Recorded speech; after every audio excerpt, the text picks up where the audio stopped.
Hello viewers, my name is Adam. And I'm Aaron. This is Seeking Media Productions. Bring you another ranking video.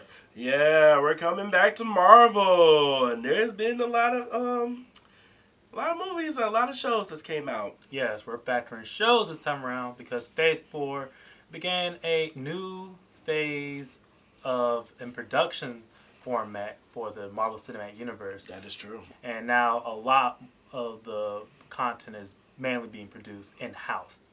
Yeah, that's true. And I guess we can all agree that Phase 4, which was currently being dubbed the Multiverse Saga. Exactly.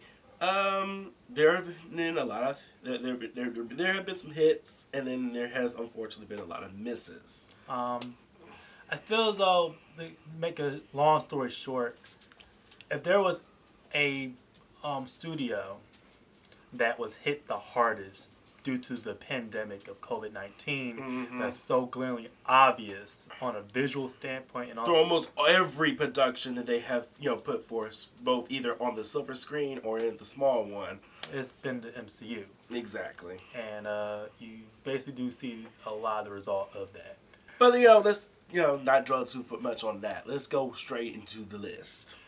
You can still put out a very well produced product if you have a solid plan. Exactly. And Phase 4, especially with the bad list section of Thor, Love and Thunder, She-Hulk, and then Black Widow to a degree, like a solid plan was not necessarily done. These movies either felt completely rushed, or like it's been so much stuff that was left on the cutting room floor that would have actually helped out, thoroughly explain certain plot details or character decisions.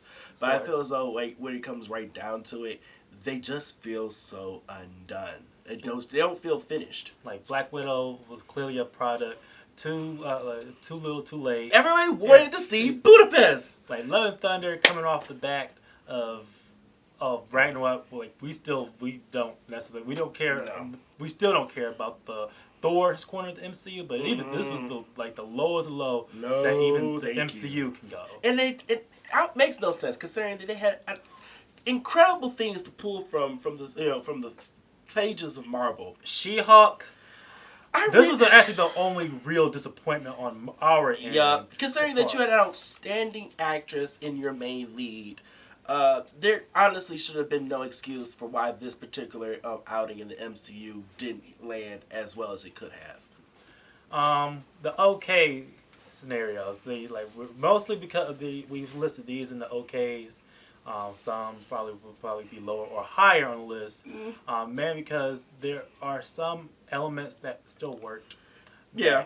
Even though that these elements could have easily been even more fine tuned for a much more better product. Yep. We still want to give them some credit, but there are clear areas where they did fall flat. Eternals was a creative misfire on behalf of trying to do something different. And honestly, that's something that we've definitely been trying to beg Kevin Feige and Disney to do with the Marvel Cinematic Universe, and in some respects, they definitely did, and I applaud them on that. But then it's like the Eternals is a clear problem of the reverse situation of what a lot of Phase 4 issues can be summed up as. Like you're producing a lot of the TV shows. Yeah. But so many of the TV shows' narrative are not well thought out enough to warrant a full 6-hour plus story. Exactly. When you have Eternals, which is the reverse of that has a lot of story that could have benefited with 6+ episode run. The movie should have been a series. That's at the end of the day, that's just what it comes down to. Especially since they're basically like that. The prologue, in a way that the prologue, in a lot of ways, the anchor to basically the origins of the MCU. Trying to stuff everything in the kitchen sink into one film was never going to work out, no matter how beautiful those the scenes in this film are. Like some of the Disney Plus shows, well, actually a lot of Disney Plus shows suffers for the mere fact that, like we just said, too little plot to stretch out in a 6+ episode run. Mm-hmm. Loki is Loki, Miss Marvel, Yep. Moon Knight. Mm-hmm. Each of these projects, even Hawkeye, also. Yeah. I feel so with Hawkeye even more so than the other ones because I honestly, I never really felt as though we needed a Hawkeye series. But if it was going to do it, I mean, maybe like they started doing Marvel specials. Like honestly, it could have just year been a special. I didn't need a full series. If they just made it a special or just a short movie, that would have worked out better than actually trying to take this whole long Die Hard rip-off concept. Yeah. And that's honestly at the end of the day what it really ended up being. When you look at Loki, there were sequences in the scenes in the show that actually were really, really great, and certain plot developments that I felt was really intriguing, but it was so boring trying to get there. Mainly the real problem with Loki, like we said in our review of it, is the exposition is mainly just lazily done with delaying dialogue. Literally, they commit one of the biggest sins in cinema you could ever make. You keep talking about a subject, but you don't really do anything with it. Show don't tell. Miss Marvel is a project that it started out very strong. Yes. Very creatively. And I was so engaged with this. That it apparently from reading an interview, it was said that Kevin Feige told him to tone down the creative technical aspects. Which I can never fathom at all why any creative would ever try and do that, or why anybody in a studio would ever think that was an okay decision to try and make. But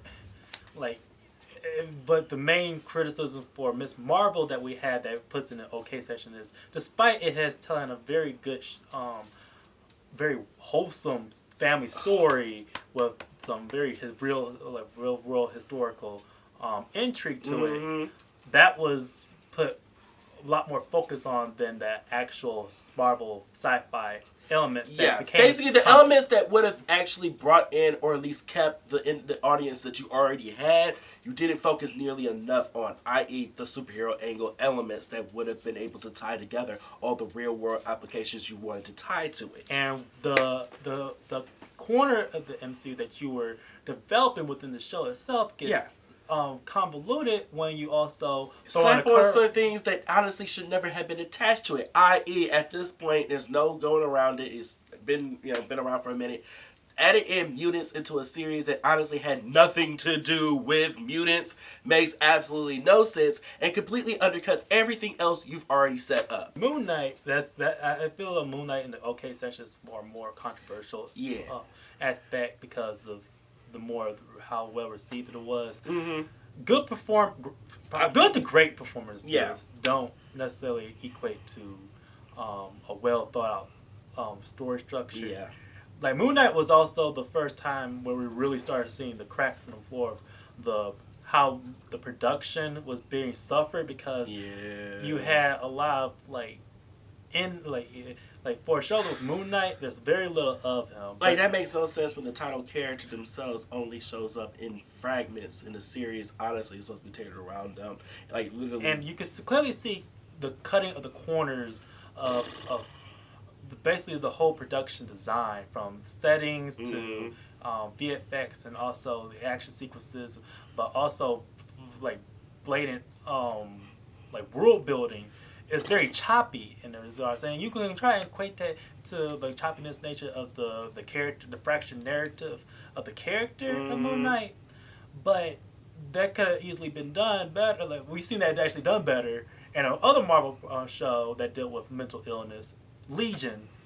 But the more positives of the MCU in the good section. Yep. Multiverse angle is in full force in this era. The phase 4 is going to continue on until the end of phase 6. Mm-hmm. And one of the bigger high spot things that spotlighted the multiverse is the show What If. I really enjoyed the What If series. It were interesting takes on certain characters, certain story plot points, and I feel as though for what it was presented as, they did a decent job, highlighting the type of stories they were trying to tell. It's also a very creative like creative pushing for MCU because this is their first produced animated production. So I look forward to them, testing out a lot more areas of the MCU with this particular concept. Doctor Strange episode, flat out like Yeah, just that was top handling tier. the best. Like probably that's top tier Marvel within a 30-minute segment. So. Honestly, that was some of the best stories they've ever told. And I'm like, season 2 can't come here fast enough. Spider-Man No Way Home is a little bit surprising for us on this channel because we made it no secret that we are not fans of the direction that Disney Marvel has taken with the property of Spider-Man, specifically when we're talking about the concept of Peter Parker. It's almost like a cheat sheet. It really goes with doing nostalgia baiting, Mm-hmm. but with an era of nostalgia bait projects. Darn it if they didn't actually still make it real, worth your while. Like, I mean, it is done nicely mm-hmm.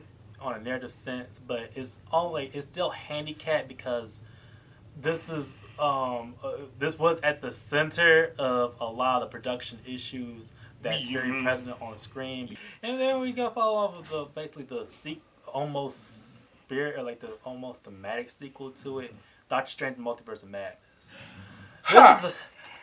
Back in our review, we gave it a good. Mm-hmm. We still put in a good section, Exactly. slightly only because of Sam Raimi's direction, but this is almost could also be considered a bad movie because of how much it was not paying attention to the when your own directors and story writers come out and say that they were not paying attention or they didn't necessarily watch the content that would have preceded what they were supposed to be making, it shows. You already know that there was issues cooking in the kitchen. Mm-hmm. So, and that's very evident in this film. Now, granted, it's still entertaining, and they still are, faithful to the representations of what they were trying to put to screen. But they left a lot of character development and gravitas to certain characters, namely Wanda Maximoff, that would have helped drive the film to the heights that it honestly should have been. Speaking of WandaVision, now WandaVision, we gave it an okay review. Yeah. In our video review of it, and knowing where it should have been kicked off with probably a good climactic moment in Doctor Strange: Multiverse of Madness. Mm-hmm. We're upgrading up to a good because of how much it is. It laid a lot of groundwork that honestly should have been, paid attention to and deserved the respect. And I'm sorry, the series does deserve the respect that it had garnered around itself. But we all still holding it back because of this rush ending. But exactly. Up until that point, it actually is a little more of a solid ride. I could go back and I could definitely watch certain episodes or at least some certain sequences. But also something we're going to be bringing down on the list. Yes. The good section is Wakanda Forever. Now, it is brought down only recently after having enough time to actually sit and chew on what happens in that film. I will still state, I loved what I watched. I absolutely adored the film. Just reiterate what we said in our review, that we still prefer this movie than the first one due to the fact that how much of a production-wise, visual and technical aspect is also thematically stronger than the first film. Be that as it may. When you if you're a civilization that's been around like almost in the early days of man, and you have a certain weakness that can be exploited possibly, you might want to get on probably be smart enough for the writers to write a way where it could be challenging for their opposing threat a lot more than it was shown in the movie. Exactly. Otherwise, and of course, like I said, when we also put it out in the review for that film, we needed more development when it comes to the concept of what makes up Wakanda. But with the highly mixed bag of Phase 4, we still want to give credit to what we consider is still one of the highlight, to at least for us. Is also, this is lower down on a lot of other people's lists. But I feel as though because of how solid it is, it's going to be overlooked. And that's Falcon and Winter Soldier. I think we stated it in certain other videos, and if it hasn't been stated, we will definitely point it out here. The Captain America section of the MCU continues to be some of the strongest story structure and character developments that they have ever brought forth. And that is by no means diminished in this series. And even though we said this is Falcon Winter Soldier, it became Captain America and the Winter Soldier. Like, if the only thing that it hinders this series from being more than what it should be is, matter of fact, like a recurring theme of the MCU is that they have underdeveloped villains. They have got to fix this issue. In general, Phase 4, what has been said negatively has been said elsewhere, where we highlighted some of the things that we still want to give merit. Is this Phase 4 started the multiverse saga? Yes. With a hint of mutants. So I would not be surprised if the mutant saga... I'm still up in the air how well they actually did that. On one hand, it was really stupid. And on the other hand, good job. But then it also kind of makes it a little bit weird. Like, please... going forward for Phase 4, we hope that because this is considered the weakest phase in the MCU, let's get back on top. Let's try and get do better. Yeah, do delays. Probably like less projects. It's okay to stay in the cooking. Stay in the kitchen if the stew or whatever you're making is not fully done. We don't want half-baked goods because fatigue in any form mainly only happens if the quality begins to diminish. Or, i.e., you're just bringing out just too much of the same old stuff. Yeah.